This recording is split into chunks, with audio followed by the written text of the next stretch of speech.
एक रात जिसने दुनिया को हिला कर रख दिया, जब सबसे बड़ा जहाज टाइटैनिक अपनी तेजी से बढ़ने वाली कहानी में अकेला और बेहोश समुंदर के एक राज में डूब गया।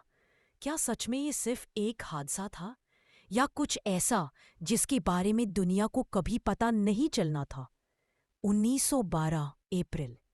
टाइटैनिक, जो अपने आप को डूबने न देने वाला सबसे बड़ा और आधुनिक जहाज था। सबने सोचा ये जहाज समुंदर के साथ खेलने वाला है, पर समुंदर ने आखिर उसे अपने घेरे में कैसे लिया? कहता है कि समुंदर की गहराइयों में छुपा हर खतरा निजाम के साथ भी नफरत करता है।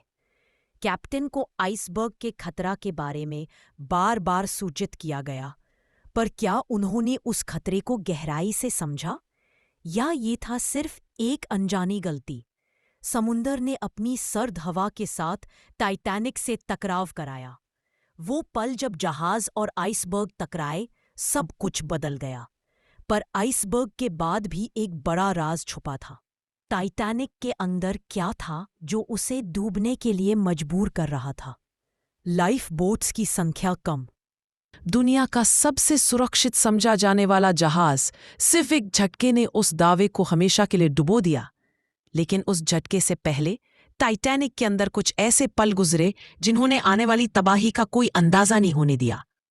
टाइटैनिक अटलांटिक की ठंडी सन्नाटे से भरी रात में आगे बढ़ रहा था। जहाज पर सब कुछ शांत था, शायद ज्यादा ही शांत। हवा बिल्कुल हल्की थी, पानी ऑलमोस्ट शीशे की तरह। ये वही रात थी जिसमें खतरा सबसे ज्यादा चुपचाप रहता है। ब्रिज पर ऑफिसर्स को एक वायरलेस मैसेज मिलता है, आइसबर्ग एरिया अहेड। पर टाइटैनिक के बेहतर से बेहतर इंजीनियर इस जहाज को अनसिंकेबल मानते थे। वार्निंग को लाइटली लिया गया। फील होता था जैसे किस्मत ने खामोशी से एक बड़ी चाल चल दी हो। धीरे धीरे हवा में घुलने लगता है। नीचे पॉल रूम में म्यूजिक बज रहा था। लोग नाच रहे थे, हंस रहे थे। जहाज के नीचे, बिल्कुल नीचे, समंदर अपना रंग बदलने लगा था। जहाज की रफ्तार ज्यादा थी और सामने अंधेरा। एक सिवाय सबके बेचैन थे। टाइटैनिक के दीवारों के अंदर बंद वो मेटालिक वाइब्रेशंस जो आने वाली टक्कर की पहली फुसफुसाहट थी। रात 11:40। क्रोज नेस्ट से एक चीख उठी, आइसबर्ग राइट अहेड। ऑफिसर ने व्हील घुमाया, इंजन्स रिवर्स किए। पर दुनिया के सबसे बड़े जहाज को मोड़ना आसान नहीं था। एक लंबा खुरदुरा ग्राह जैसा साउंड, जैसे लोहा पत्थर से काट रहा हो। टाइटैनिक ने आइसबर्ग को छू कर नहीं, काट कर निकला, और इसी घाव ने उसे मौत का सौदा दे दिया। लोअर डेक्स में लोगों ने पहले हल्का सा झटका महसूस किया, फिर पानी की एक पतली सी धार जो धीरे धीरे बढ़ती गई। इंजीनियर्स टॉर्च लेकर कंपार्टमेंट्स में उतरे।